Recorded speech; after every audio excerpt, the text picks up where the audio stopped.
Assalamualaikum warahmatullahi wabarakatuh. Perkenalkan, nama saya Nabita Lestari, salah satu mahasiswi dari Universitas Muhammadiyah Tangerang, Fakultas Ekonomi dan Bisnis, Program Studi Akuntansi. Di video kali ini saya akan menjelaskan sedikit tentang teori asimetris.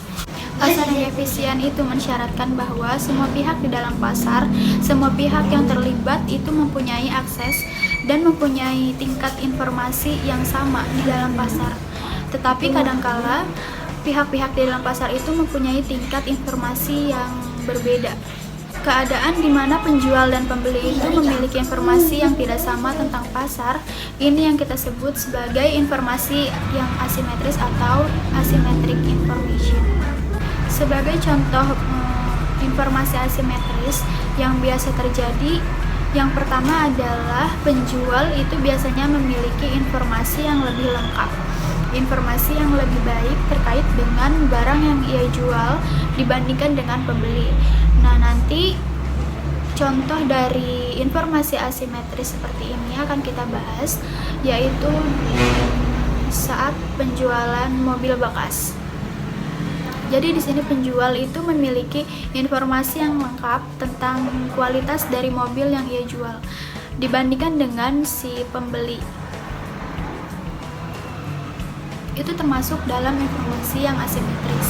Kemudian peserta asuransi atau pemegang polis, contohnya adalah polis kesehatan, itu mempunyai informasi yang lebih lengkap tentang kesehatannya, tentang keadaan fisiknya dibandingkan dengan perusahaan asuransi. Kemudian contoh yang lain adalah pekerja, atau lebih spesifik adalah pencari kerja, itu mempunyai informasi yang lebih baik, lebih lengkap tentang keterampilan dan keahlian termasuk produktivitas yang ia miliki dibandingkan dengan pemilik perusahaan. Nah, di sini kita lihat bahwa ada ketidakseimbangan pemahaman informasi terkait sehingga ini yang kita sebut dengan informasi asimetris.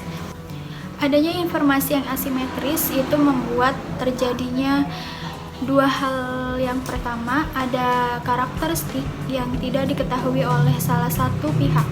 Ada yang kita sebut sebagai hidden karakteristik, dan ini nantinya akan menimbulkan apa yang kita sebut sebagai adverse selection. Dan yang kedua adalah dengan adanya informasi asimetris itu memungkinkan terjadinya tindakan yang tidak diketahui oleh salah satu pihak, yang kita sebut sebagai hidden action. Artinya ini akan menimbulkan moral hazard. Jadi dua hal inilah yang sebagai akibat dari informasi yang tidak simetris. Apa itu adverse selections? Adverse selection itu terjadi saat terjadinya hidden karakteristik, di mana ada karakteristik tertentu yang hanya diketahui oleh salah satu pihak saja, di mana karakter tersebut bersifat merugikan atau tidak diinginkan oleh pihak yang tidak terinformasi. Jadi ada karakteristik yang hanya diketahui oleh salah satu pihak, dan sifatnya karakteristik ini adalah merugikan atau tidak diinginkan oleh pihak yang tidak terinformasi. Nanti dampak lanjutannya adalah di dalam pasar itu akan didominasi oleh produk-produk dengan kualitas yang jelek, dengan karakteristik yang jelek. Bahkan dampak ekstrimnya adalah tidak ada pasar, tidak ada transaksi di dalam pasar.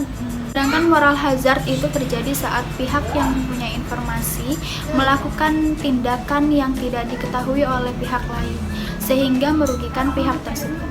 Cukup sekian yang dapat saya sampaikan, kurang lebihnya mohon maaf. Assalamualaikum warahmatullahi wabarakatuh.